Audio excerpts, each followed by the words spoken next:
पूर्णिया सांसद पप्पू यादव को लगातार मिल रही धमकियों के बाद भले ही पप्पू यादव सरकार पर उनकी सुरक्षा को लेकर गंभीर नहीं दिखाई देने की बात बता रहे हैं, तो इसी बीच पप्पू यादव को उनके एक मित्र ने bullet proof luxury land cruiser car भेंट की है, जिसकी चर्चा आम हो रही है। इस बुलेट प्रूफ कार में सवार आज मधेपुरा पहुंचे सांसद पप्पू यादव ने अपनी सुरक्षा व्यवस्था को लेकर सरकार को कटघरे में खड़ा कर जमकर निशाना साधा है। पप्पू यादव ने बताया कि उन्हें अपनी नहीं बल्कि जनता की सुरक्षा की फिक्र है। लगातार मिल रही धमकियों के बीच जब सरकार ने ध्यान नहीं दिया तो उनके मित्र ने यह गाड़ी गिफ्ट की है।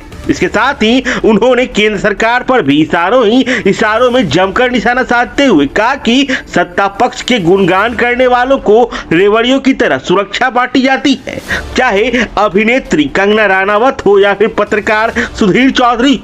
जनता के लिए संघर्ष करने वालों का कोई ध्यान नहीं दिया जाता है। पप्पू यादव ने कहा कि उन्हें इनसे कोई लेना देना नहीं है और वो जनता के लिए काम करते हैं, काम करते रहेंगे। उनकी प्राथमिकता सिर्फ विकास है और उन्हें मरने और डरने का भय नहीं है।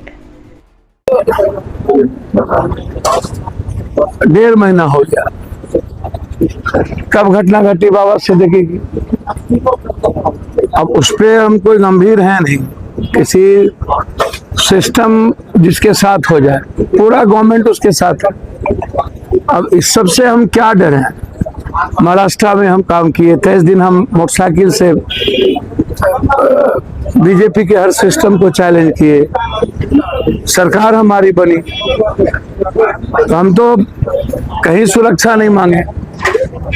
आज भी सवेरे बड़ी धमकी मिली कि जो हश्र मूसा वाला अन्नों का किया उससे बुरा हश्र करे। भैया ये सब कोई मेरे लिए मुद्दा नहीं है। मेरे लिए मुद्दा मैंने जो आपको बताया कि हमारी प्राथमिकता एयरपोर्ट थी, हमारी प्राथमिकता NH है, मेरी प्राथमिकता रेलवे है, हाई डैम है, मेरी प्राथमिकता यहाँ के गरीबी को खत्म करने का, मेरी प्राथमिकता बिल्कुल एक नए बिहार के थॉट को लेकर के। अब इन लोगों से हम डरे या डर जाते तो हम महाराष्ट्र में हमको कौन सा सुरक्षा लेकर के हम झारखंड में चलते हैं। अभी कौन सा सुरक्षा जिसको अब, लेकिन जब फैमिली की बातचीत होगी, परिवार को भी आप शेयर करिएगा, तब तो मेरे लिए कष्टप्रद है। आप RSS के चीफ को दीजिए सुरक्षा, आपकी तय करिए, कंगना को दीजिए, सुधीर चौधरी को दीजिए, सत्ता की बात करने वाले को आप माथे पे रखिए, लेकिन सच बोलने वाले को नजदीक तो रखिए, आलोचक को नजदीक तो रखिए। हम तो अपनी जिम्मेदारी का एहसास करते हैं और अपने दायित्व और कर्तव्यों का पालन करते हुए आपको जगाते हैं कि संविधान, लोकतंत्र और देश से कोई व्यक्ति बड़ा हो जाएगा तो वो देश खंडित हो जाएगा। मैं कई बार ये बात कहता हूँ, आज भी मैं कह रहा हूँ कि देश की जो परिस्थितियां हैं वो गृह युद्ध की ओर जा रही है। हम देख रहे हैं ना, देश के हालात अच्छे नहीं है और ये मेरा जिम्मेदारी है, मेरा दायित्व है। अभी जो घटना घटित हुई संभल में, आप 5 लोगों को मार दिए, या वक्फ बोर्ड पर आप जिस तरीके की बात कर रहे हैं, भैया संविधान के पहले 1942 के एक्ट को भी मोदी जी को पढ़ना चाहिए। और संविधान के पहले हमारे यहाँ मंदिर, मस्जिद, बौद्ध धर्म, इस्लाम, सनातन सब लोग थे। सभी जगह मंदिरों में भी, मस्जिदों में भी, गुरुद्वारे, चर्च में, सभी जगह स्वतंत्र उनके पास संपत्ति है। ये किसी सरकार की नहीं हो सकती।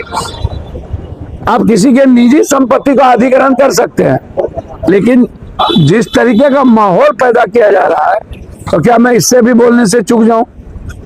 जो नफरत पैदा की गई थी झारखंड में, उसको चैलेंज के साथ हमने लिया। विश्वकर्मा को कोई बोलने के लिए हिम्मत नहीं, डर लगता था लोगों को।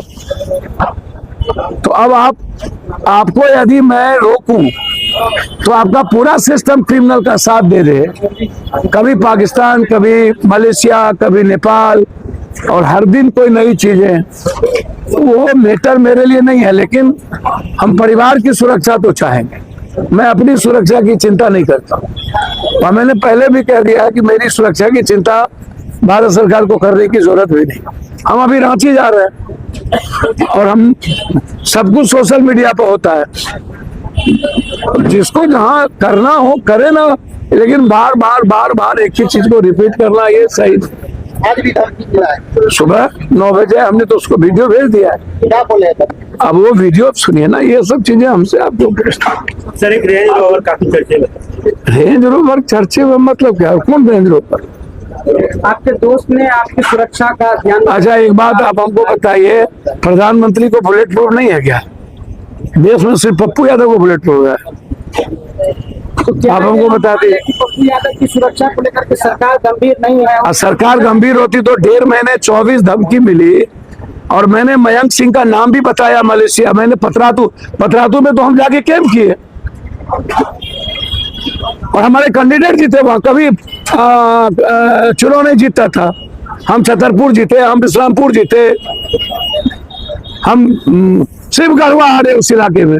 हमको तो धमकी मिली पतरातू नहीं आने की, हम हेलीकॉप्टर से गए, हम मोटरसाइकिल से गए। हम दुनिया में आज तक सुने हैं कि पप्पू यादव को डर नाम की चीज है? अब ये छोटी बातों को ही तो बहुत छोटी बातें हैं, ये बुलेट प्रूफ गाड़ी तो ये सब बिल्कुल हल्की बातें। हम जब खुद अपनी सुरक्षा, जब कोरोना में हम को मरने जीने की कोई चिंता नहीं थी, जब बाढ़ में नहीं थी, तो आज किसी के गोली से कब कितना डरे पप्पू यादव? डर नाम की चीज नहीं है पप्पू यादव के भीतर। जो गलत होगा उसको हम सच बोलेंगे, उस सदन में सुनिएगा। 30 तारीख से आप सदन में सुनिएगा कि मैं क्या बोलता हूँ। सर सरकार को मैं सिर्फ बिहार के हिस्से की बात करूंगा, अपनी सुरक्षा इस जन्म में नहीं मांगूंगा।